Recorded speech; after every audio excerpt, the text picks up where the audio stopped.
Welcome to my channel. Like, save and subscribe for easy and complete explanations of all chapters from the class 9 NCERT Hindi book Ganga. Don't miss any update. नमस्कार दोस्तों, क्या कभी सोचा है कि जानवरों की दुनिया में दोस्ती कितनी गहरी हो सकती है? मतलब बिल्कुल हम इंसानों जैसी।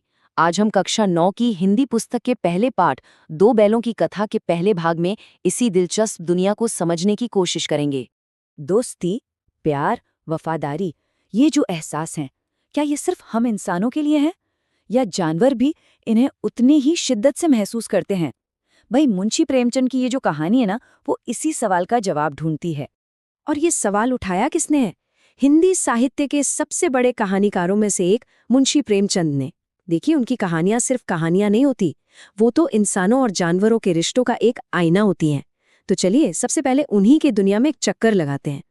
प्रेमचंद जी की खासियत ही यही है। वो जानवरों को सिर्फ जानवर की तरह नहीं दिखाते, बल्कि उन्हें ऐसे किरदार बना देते हैं कि हमें उनमें अपनी ही परछाई दिखने लगती है। उनकी कहानियों में जानवर बोलते तो नहीं हैं, लेकिन महसूस वो सब कुछ करते हैं। और बस यही बात इस कहानी को बहुत खास बना देती है। तो चलिए अब मिलते हैं इस कहानी के असली हीरो से। दो ऐसे दोस्त जिनकी दोस्ती एक मिसाल है। इनके नाम हैं हीरा और मोती, और ये कहानी है उनके अटूट रिश्ते की। एक ऐसा रिश्ता जो किसी भी इंसानी दोस्ती से कम नहीं है, यकीन मानिए। तो कहानी के सेंटर में है दो बैल, हीरा और मोती। उनका मालिक है झूरी, और झूरी के लिए वो सिर्फ जानवर नहीं है, बल्कि अपने परिवार का हिस्सा है। और कमाल की बात यह है कि ये प्यार सिर्फ एक तरफ से नहीं था। हीरा और मोती भी अपने मालिक झूरी और एक दूसरे पर, कह सकते हैं, जान छिड़कते थे। लेकिन सबसे मजेदार बात क्या है पता है? उनका जो रिश्ता था ना, उसे शब्दों की जरूरत ही नहीं थी। वो एक दूसरे से बात करते थे मूक भाषा में। जरा सोचिए, एक ऐसी भाषा जिसमें कोई शब्द ही नहीं है, सिर्फ एहसास है। ठीक वैसे ही जैसे दो पक्के दोस्त बिना कुछ बोले ही एक दूसरे के मन की बात समझ जाते हैं। अपना प्यार जताने का उनका तरीका भी निराला था। वो अक्सर एक दूसरे को चाटते, सूंघते थे। दिन भर जब हल में जुटकर थक जाते, तो आराम भी साथ में ही करते, मानो एक दूसरे की थकान बांट रहे हों। मतलब उनका हर काम, हर एक पल साथ में ही बीतता था, बिल्कुल दो जिगरी दोस्तों की तरह। कहानी में एक लाइन आती है, दोनों एक दूसरे से मूक भाषा में विचार विनिमय करते थे। अब ये सिर्फ एक लाइन नहीं है, ये उनके रिश्ते की पूरी कहानी बयां करती है। इससे पता चलता है कि उनका जो कनेक्शन था, वो सिर्फ आदत वाला नहीं था, बल्कि दिल से दिल का था। और ऐसी बॉन्डिंग तो सच कहूं हम इंसानों में भी कमी देखने को मिलती है।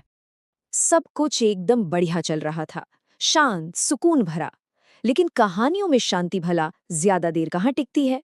उनकी इस खुशहाल जिंदगी में अब एक ऐसे अनचाहे सफर की शुरुआत होने वाली थी। एक ऐसा सफर जो उनके रिश्ते को आजमाने वाला था। तो सवाल ये है कि इस गहरी दोस्ती और प्यार भरे रिश्ते को आखिर किसकी नजर लग गई? हुआ ये कि एक दिन झूरी की पत्नी ने फैसला किया कि हीरा और मोती को अपने भाई के साथ मायके भेज दिया जाए। अब देखिए, हम इंसानों के लिए ये शायद एक छोटी सी बात हो, लेकिन उन बेजुबानों के लिए तो मानो उनकी पूरी दुनिया ही उजड़ गई। तो जब झूरी का साला उन्हें ले जाने आया, तो दोनों ने जाने से साफ मना कर दिया, पूरी ताकत लगा दी। उनके दिमाग में बस एक ही बात चल रही थी, हमारा मालिक जो हमसे इतना प्यार करता है, वो हमें अपने से दूर क्यों भेज रहा है? ये उनके लिए सिर्फ एक जगह बदलना नहीं था, ये एक तरह का धोखा था। कहानी में क्या खूब लिखा है, उनके मन में बस यही सवाल था, बैलों को क्या मालूम वे क्यों भेजे जा रहे हैं। और जब कोई जवाब नहीं मिला, तो उन्होंने सबसे बुरा ही सोचा। समझे, मालिक ने हमें बेच दिया। सोचिए, अपनी वफादारी के बदले बिक जाने का एहसास ये किसी भी बेइज्जती से बड़ा था। अब जैसे तैसे वो लोग नए गांव तो पहुंच गए, पर उनका दिल तो अपने पुराने घर में ही रह गया था। नए लोग, नया ठिकाना, सब कुछ पराया पराया सा लग रहा था। और सबसे ज्यादा खल रही थी कमी अपने प्यारे मालिक झूरी की।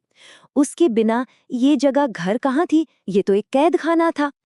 और बस यहीं से हीरा और मोती की जिंदगी का सबसे मुश्किल सफर शुरू होता है।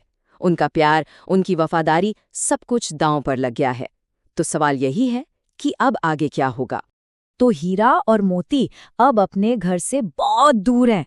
अपने प्यारे झूरी से मीलों दूर, एक ऐसी अनजान जगह पर जहां उन्हें प्यार नहीं, सिर्फ परायापन मिल रहा था।